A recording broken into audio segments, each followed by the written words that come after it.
अब यहाँ के भइरहेछ होइन अब अब यसका पुलि बन्दैछ होइन श्याम दाई पेम्बा किसनहरू यसमै छ होइन हामी यो होइन केही यसका फोल्डिङको बेसिक नलेज होइन कुन यसका फोल्डिङ हो यसको कम्पोनेन्टको नाम के छ होइन अब थाहा हुनु पऱ्यो नि त एक्लिस्ट हामीलाई होइन यसलाई अब के भन्छ बर्ड केज स्टेरकेजका फोल्डिङ एक लाइनका अवधि यसलाई बर्ड केज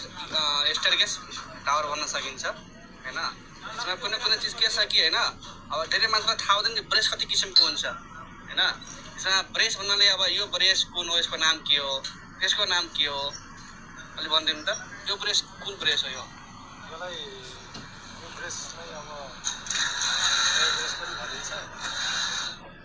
सोय ब्रेस पनि भनिन्छ पुरस ब्रेस पनि भनिन्छ सोय ब्रेस भनेको होइन अगाडिको फेसवाला ब्रेस होइन यो यसलाई क्रस भन्नाले यसलाई यसको नाम दिइन्छ होइन लेजर ब्रेस भयो फेसतिरको भयो फेसकै ब्रेस भनिन्छ होइन सोय ब्रेस पनि भनिन्छ त्यो भयो ब्रेसको एउटा एङ्गल हुन्छ होइन लिमिट होइन धेरै सुताउनु पनि भएन धेरै उठाउनु पनि भएन त्यसलाई कतिसम्म राख्न सकिन्छ लिमिट 70 कति यसको डिग्री कति छ होइन धेरै सुतायो भने कम्तीमा होइन 35 डिग्री हुनुपर्छ धेरै उठायो भने होइन त्यसको लिमिट छ 65 35 to 65 भित्र भयो भने ब्रेस एक्सेप्टेबल हुन्छ सिधा गयो भने यो त सिधै 90 डिग्री भइहाल्यो होइन हामी अलि यता ल्यायो भने होइन 35 त्यहाँ बन्छ माथि गयो भने 65 सम्म बन्छ त्यो अनुसार यो यसका फोल्डिङको नोट पोइन्ट कहाँ हुन्छ ओके नोट पोइन्ट कति छ म्याक्सिमम नट पोइन्ट कति 15 सेन्टी नहीं गलत 30 सेन्टी नोट पोइन्ट कसैले सोध्यो नोट पोइन्ट भनेको के हो जहाँ स्टेन लेजर ट्रान्सम ब्रेस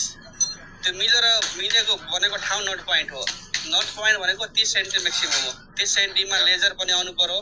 ब्रेस पनि आउनु पर्यो होइन ट्रान्सम पनि आउनु पर्यो त्यो गेफलाई त्यो ठाउँलाई नोट पोइन्ट भनिन्छ ओके इन्डिपेन्डेन्ट यसका फोल्डिङको बारेमा एउटा कुरो सोध्छु म्याक्सिमम कति हुनु पर्छ त्यसको चौडा कति हुनुपर्छ म्याक्सिमम टावरको तर हाम्रो त अब 120 त भनिरहेको छ त्यति नै हो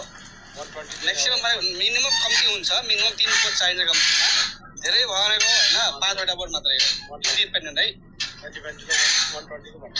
यति अहिले अलिकति होइन अब अर्को विषयमा